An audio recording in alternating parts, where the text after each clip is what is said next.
Eu quero começar o vídeo de hoje deixando bem claro que eu acho você arrogante, irritante, ignorante e purgante também.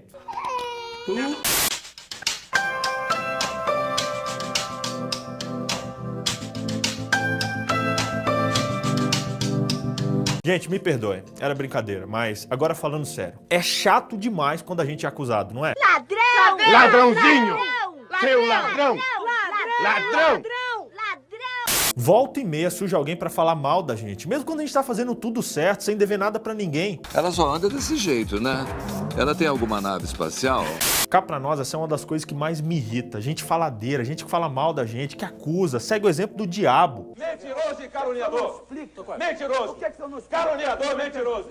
Eu sei que parece meio exagerado assim o que eu falei, mas Satanás é chamado de acusador na Bíblia. Isso não é em vão. Ele vive de nos acusar, de nos apontar defeitos. E na história de Jó, pobre Jó, o coitado foi alvo das acusações de Satanás. No capítulo 1 de Jó, naquela conversa tensa entre Deus e Satanás que a gente estudou semana passada, Satanás, cheio de marra, deu a entender que Jó só era fiel a Deus porque Deus lhe dava tudo nas mãos, tudo de mão beijada.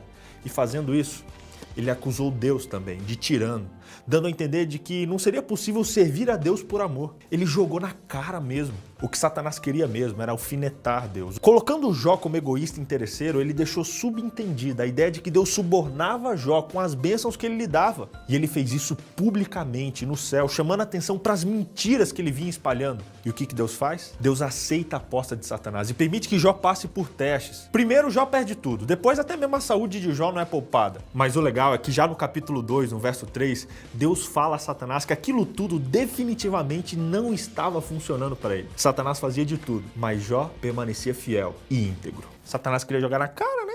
Mereceu. Mas enfim, vamos a Jó. Ele lidou muito bem com as provações, mas no capítulo 1, no verso 20 a 22, a gente tem um vislumbre disso. Jó, diante das perdas que teve, ele fica triste, ele rasga as vestes com indignação, mas ele jamais culpa a Deus. Na real, mesmo nessa dificuldade, Jó adora Deus. E ele diz que se Deus dá, ele também pode tirar. Fez bem melhor até do que Adão e Eva, né? Que viviam santos e salvos no mundo de pecado lá no Jardim do Éden, mesmo sem passar pelo nível de estresse que Jó passou, caíram no erro. Jó realmente foi muito forte. No final do capítulo 2, surge a esposa de Jó, que a gente não conhece direito porque o texto é meio econômico quanto a ela. Mas o que sabemos é que ela aconselha Jó a amaldiçoar Deus e morrer de uma vez por todas para acabar com tudo aquilo. Coitada. Imagine a angústia dessa mulher enlutada. Eu sei que ela tá errada, mas que dá pena dá. É interessante que ela pergunta a Jó se ele vai mesmo conservar a integridade. Ou seja, ela usou uma expressão semelhante à de Deus quando se refere a Jó na conversa com Satanás e diz que Jó era um homem que conserva a integridade. O triste é que a esposa de Jó o desafia justamente naquilo que ele tinha de mais elogiável. Chato isso, né? E a gente pode cometer o mesmo erro, sendo pedras de tropeço para alguém, tentando aconselhar essa pessoa de forma prática, mas ignorando a vontade de Deus. Todo bem sem Deus tem o mal como aliado. Fica a dica.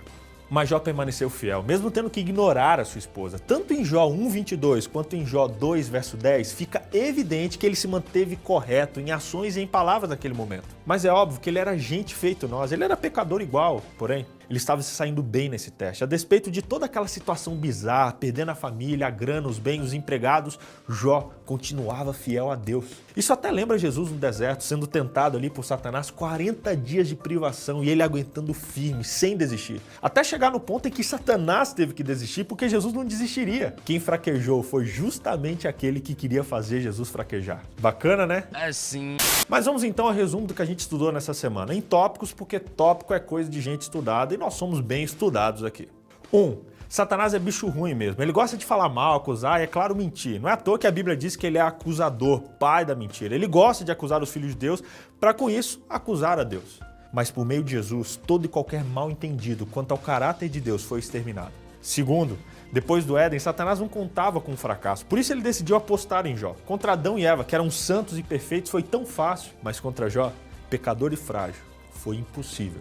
E olha que Jó tinha 1001 desculpas, aparentemente cabíveis para pecar. Isso nos mostra que não é o meio que faz o homem, é o uso que ele faz do seu livre-arbítrio e da sua liberdade de escolha.